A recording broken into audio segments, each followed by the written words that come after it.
Question 25 तक solve कर चुके हैं। बीपीएससी का जो सामान्य अध्ययन घटना चक्र का ये पूर्वालोकन है जो पूछे गए प्रीवियस ईयर के क्वेश्चन पेपर हैं 38वीं बीपीएससी से लेकर 67वीं बीपीएससी तक। तो हम लोग 25 तक क्वेश्चन सॉल्व कर लिए हैं। अब 26 से हम लोग स्टार्ट करते हैं।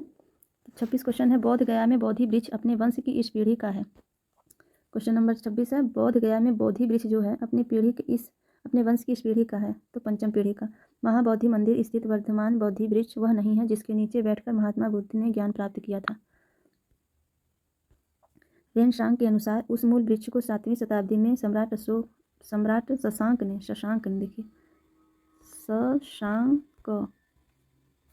ने नष्ट कर दिया था। इसके बाद इस स्थान पर दो और वृक्ष रोपित हुए और नष्ट हुए।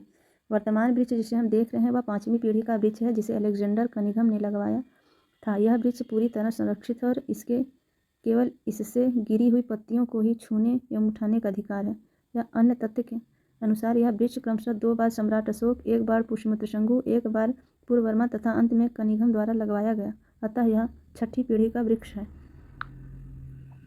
बिहार सरकार के पर्यटक विभाग वेबसाइट पर इसे 5वीं पीढ़ी बताया गया है। बिहार सरकार के पर्यटन विभाग के वेबसाइट पर इसे 5वीं पीढ़ी बताया गया। तथ्यों में विवाद होने के कारण बिहार लोक सेवा आयोग ने इस प्रश्न को मूल्यांकन से बाहर कर दिया। 2 बार सम्राट अशोक, 1 बार पुष्यमित्र शंगु, 1 बार पुरवर्मा, तो 2, 3, 4, कनिंघम 5 तो हुआ। पता नहीं कैसे छठा। अच्छा, इसके पहले बार जो था, हाँ तो छठा तो हो गया। इसके पहले जो पहला वृक्ष था उसे भी तो गिना जाएगा। बराबर की गुफाओं का उपयोग किसने आश्रय गृह के रूप में किया था? बराबर की गुफाओं का उपयोग किसने आश्रय गृह के रूप में किया था? तो आजीविकों ने किया था। मौर्य युग में पर्वत गुफाओं को काट करके निवास स्थान बनाने की कला का पूर्व विकास हुआ। अशोक तथा उसके पौत्र दशरथ के समय में बराबर तथा नागार्जुन पहाड़ियों को काट कर आजीविकों के लिए आवास बनाए गए। अशोक के समय बराबर पहाड़ी की गुफाओं में सुदामा गुफा तथा कर्ण चौपड़ नामक गुफा सर्वप्रसिद्ध है। आजीवक संप्रदाय के संस्थापक कौन थे? आजीवक संप्रदाय के संस्थापक मखली गोशाल थे। मखली गोशाल प्रारंभ में महावीर के शिष्य थे, किंतु बाद में मतभेद के चलते इन्होंने महावीर की शिष्यता त्याग कर आजीवक नामक स्वतंत्र संप्रदाय की स्थापना की। इनका मत नियतिवाद कहा जाता है, जिसके अनुसार संसार की प्रत्येक वस्तु भाग्य द्वारा पूर्व निर्मित एवं संचालित होती है। पाटलिपुत्र के संस्थापक उदयन थे।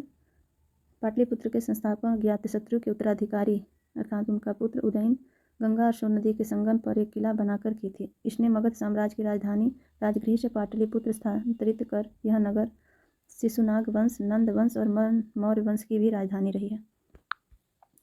क्वेश्चन नंबर 30, किस शासक द्वारा सर्वप्रथम पाटलिपुत्र का राजधानी के रूप में चयन किया गया था? उदयन द्वारा। हर्यक वंश शासक उदयन या उदयभद्र के शासनकाल की सर्वप्रमुख घटना गंगा एवं सोन नदियों के संगम पर पाटलिपुत्र नगर की स्थापना। उसने राजगृह से इसी नवस्थापित शहर में अपनी राजधानी स्थानांतरित किया था। निम्नलिखित में से किस राजा ने पाटलिपुत्र बसाया था? शिशुनाग ने, बिंबिसार ने, अज्ञातशत्रु ने, उदयन ने। तो पाटलिपुत्र को उदयन ने अपनी राजधानी बनाया था। मगध नरेश उदयन ने इसने राजगृह के इसी स्थान पर अपनी राजधानी स्थानांतरित की थी। क्वेश्चन नंबर 32, विश्व का पहला गणतंत्र वैशाली में किसके द्वारा स्थापित किया गया था? तो विश्व का पहला गणतंत्र था वह वैशाली में किसके द्वारा स्थापित किया गया था? तो देखिए यह वैशाली के लिच्छवी ने विश्व का पहला गणतंत्र स्थापित किया था। वैशाली बुद्ध काल का सबसे बड़ा तथा शक्तिशाली नगर था। लिच्छवी वज्जी संघ के सर्वप्रमुख थे। क्वेश्चन नंबर 33, मगध की राजधानी कौन सी थी? तो मगध की राजधानी राजगृह या गिरिव्रज थी। व्याख्या देखते हैं। पुराणों के अनुसार मगध का शासन करने वाला पहला राजवंश बृहद्रथ था। इस वंश के पहले राजा बृहद्रथ का पुत्र जरासंध था। इसने राजगृह को अपनी राजधानी बनाया था। बौद्ध ग्रंथों के अनुसार मगध का प्रथम प्रतापशाली राजा बिंबिसार था। यह हर्यक वंश से संबंधित था। इसकी मृत्यु 492 ईस्वी ईसा पूर्व में हुई थी। इसके पश्चात अज्ञातशत्रु मगध का शासक हुआ। अज्ञातशत्रु के बाद उदयन ने अपनी राजधानी राजगृह से पाटलिपुत्र स्थानांतरित किया। अज्ञातशत्रु के वंश का नाम क्या था? अज्ञात शत्रु के वंश का नाम हर्यक वंश था। मगध का शासक अज्ञातशत्रु अपने पिता एवं हर्यक वंश के संस्थापक बिंबिसार की हत्या कर राजगद्दी पर बैठा। इसकी हत्या भी इसके पुत्र उदयन कौशाम्बी के वत्स राजा उदयन से भिन्न ने कर दी थी। सेंड्रोकोट्स ने चंद्रगुप्त मौर्य की पहचान किसने की? सेंड्रोकोट्स से चंद्रगुप्त मौर्य की पहचान किसने की? तो विलियम जोन्स पहले विद्वान थे जिन्होंने सेंड्रोकोट्स की पहचान मौर्य शासक चंद्रगुप्त से की थी। एरियन और प्लूटार्क ने चंद्रगुप्त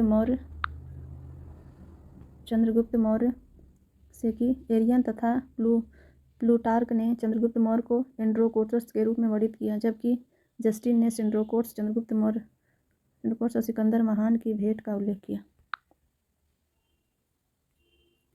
ब्राह्मी लिपि को सर्वप्रथम किसने पढ़ा था? तो जेम्स प्रिंसेस ने सर्वप्रथम पढ़ा था इसे। सर्वप्रथम 1837 ईस्वी में जेम्स प्रिंसेस नामक अंग्रेज विद्वान ने अशोक के लेखों ब्राह्मी लिपि तथा उद्वाचन किया, किंतु उन्होंने लेखों के देवानापिम की पहचान सिंहल के राजा तिस्त से कर डाली। कालांतर के इस तथ्य प्रकाश में आया कि सिंहली अनुश्रुतियों दीपवंश तथा महावंश में यह उपाधि अशोक के लिए प्रयुक्त की गई है। अंततः वर्ष 1915 में मास्की कर्नाटक से प्राप्त अभिलेख में अशोक का नाम भी पढ़ लिया गया। मेगस्थनीज की पुस्तक का क्या नाम था? मेगस्थनीज की पुस्तक का नाम इंडिका था। चंद्रगुप्त मौर्य सिकंदर का समकालीन शासक था। सिकंदर के समकालीन विदेशी लेखक निरयाकस, आनेसिक्रियस, अरिस्तोबुलस तथा मेगस्थनीज थे, जिनके विवरण चंद्रगुप्त मौर्य के विषय में सूचनाएं देते हैं। विदेशी लेखकों में मेगस्थनीज का नाम सर्वाधिक महत्वपूर्ण है, जिसकी पुस्तक इंडिका मौर्य इतिहास का प्रमुख स्रोत है। इंडिका का लेखक कौन है? इंडिका का लेखक मेगस्थनीज है। पाटलिपुत्र। इंडिका में पाटलिपुत्र के नगर प्रशासन का वर्णन मिलता है। इसके अनुसार पाटलिपुत्र नगर का प्रशासन 3 सदस्यों के विभिन्न समितियों द्वारा होता था। इसकी कुल 6 समितियां होती थी। प्रत्येक समिति में 5 सदस्य होते थे। समिति का कार्य बिक्री कर वसूल करना। विक्रय कर मूल्य का 10वें भाग के रूप में वसूल किया जाता था। करों की चोरी करने वाले को मृत्युदंड दिया जाता था। मेगस्थनीज दूत था। किसका दूत था? तो मेगस्थनीज जो है सेल्यूकस का दूत था। अगला क्वेश्चन देखते हैं, इसकी व्याख्या देख लेते हैं। जो मेगस्थनीज था वो सेल्यूकस निकेटर द्वारा चंद्रगुप्त मौर्य की राज्यसभा में भेजा गया यूनानी दूत था। इसके पूर्व वह अराकोसिया के छत्र के राज दरबार में सेल्यूकस का राजदूत रह चुका था। मेगस्थनीज ने काफ़ी समय तक मौर्य दरबार में निवास किया। भारत में उसने जो कुछ भी देखा सुना उसे अपने इंडिका नामक ग्रंथ में लिपिबद्ध किया। अंतिम मौर्य सम्राट कौन था? अंतिम मौर्य सम्राट वेहद्रथ था। वेहद्रथ की हत्या इसके सेनापति पुष्यमित्र शुंग ने किया था। इस अभिलेख में रुद्रदामन प्रथम की विभिन्न उपलब्धियां वर्णित हैं। किस अभिलेख में रुद्रदामन प्रथम की विभिन्न उपलब्धियां वर्णित हैं? तो जूनागढ़ में गुजरात के जूनागढ़ से रुद्रदामन 130 से 150 ईस्वी का एक अभिलेख प्राप्त हुआ है। यह जिस शिला पर उत्कीर्ण है उसी पर अशोक के 14वां प्रज्ञापनों की एक प्रति तथा स्कंदगुप्त के 2 लेखों भी खुदे हुए हैं। इस विशुद्ध संस्कृत भाषा तथा ब्राह्मी लिपि में लिखा गया है। इसमें रुद्रदामन की वंशावली, विजयों, शासन, व्यक्तित्व आदि पर सुंदर प्रकाश डाला गया। यह अभिलेख अब तक प्राप्त संस्कृत अभिलेखों में सर्वाधिक प्राचीन है। इसमें रुद्रदामन की वंशावली, विजयों, शासन, व्यक्तित्व आदि पर सुंदर प्रकाश डाला गया। यह अभिलेख अब तक प्राप्त संस्कृत अभिलेखों में सर्वाधिक प्राचीन है। निम्नलिखित राजाओं में से किसका जैन धर्म के प्रति भारी झुकाव था? खारवेल का। कलिंग का चेदी वंशीय शासक खारवेल प्राचीन भारतीय इतिहास के महानतम सम्राटों में से एक था। उड़ीसा, जो पहले ओडिशा था, प्रांत के भुवनेश्वर से 3 किलोमीटर की दूरी पर स्थित उदयगिरी पहाड़ी की हाथी गुफा से उनका एक बिना तिथि का अभिलेख प्राप्त हुआ है, जो यह उड़ीसा में है, हाथी गुफा। यह अभिलेख खारवेल का इतिहास जानने का एकमात्र स्रोत है। इसका जैन धर्म के प्रति भारी झुकाव था। हाथी गुफा अभिलेख प्राकृत भाषा में है। ये हाथी गुफा अभिलेख कई बार पूछा है और भाषा भी पूछता है कि किस भाषा में है, जो कि उड़ीसा में है। भुवनेश्वर से 3 मील की दूरी पर स्थित उदयगिरी पहाड़ी में है। कलिंग नरेश खारवेल का संबंध किससे था? जो कलिंग नरेश खारवेल थे उनका संबंध किससे था?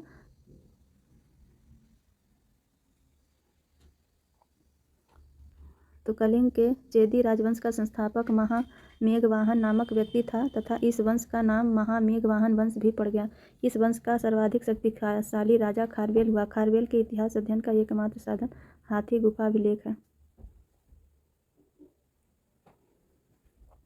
क्वेश्चन नंबर 44, प्राचीन भारत का नेपोलियन किसे कहा जाता है? तो समुद्रगुप्त को प्राचीन भारत का नेपोलियन कहा जाता है। इतिहासकार बिशेट स्मिथ ने अपनी रचना अर्ली हिस्ट्री ऑफ इंडिया में समुद्रगुप्त की वीरता एवं विजयों पर मुग्ध होकर उसे भारतीय नेपोलियन की संज्ञा दी। इतिहासकार बिशेट स्मिथ ने। ये भी पूछ सकता है कि किसने चंद्रगुप्त को भारत का नेपोलियन कहा। समुद्रगुप्त की विजयों का वर्णन प्रयाग प्रशस्ति में मिलता है। इसके लेखक हरिशेर हैं। क्वेश्चन नंबर 45, गुप्त सम्राट जिसने हुड़ों को पराजित किया था?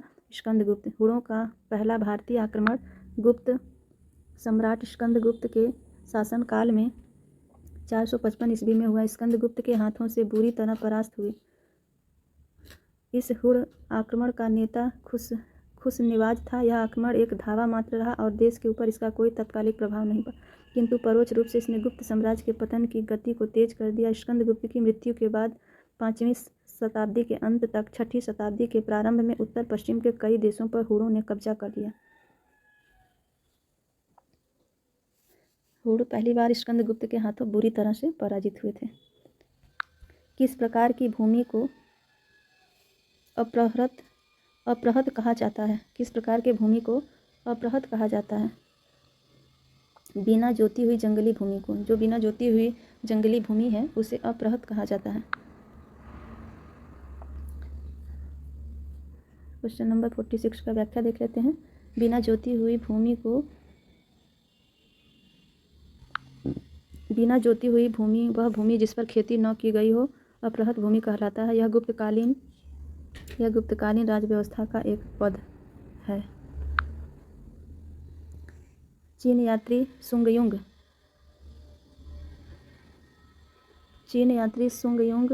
ने भारत की यात्रा की थी 515 ईसा पूर्व से 520 ईसा पूर्व तक।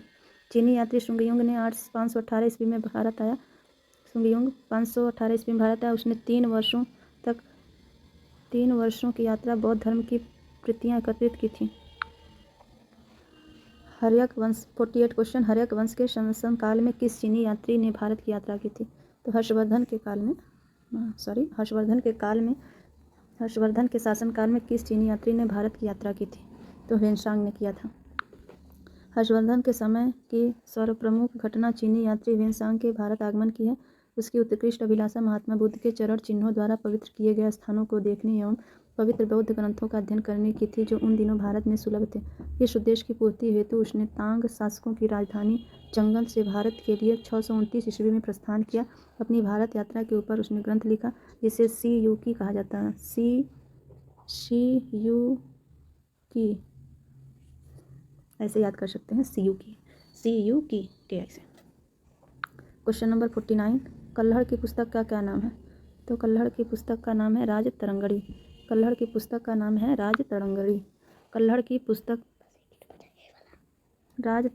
कल्हड़ ने राजतरंगड़ी में कश्मीर का इतिहास लिखा। इस ग्रंथ की रचना कल्हड़ ने जयसिंह के शासनकाल में पूर्ण किया। चंद्रगुप्त मौर्य के प्रधानमंत्री चाणक्य ने राजनीति शास्त्र का प्रसिद्ध ग्रंथ अर्थशास्त्र की रचना किया था।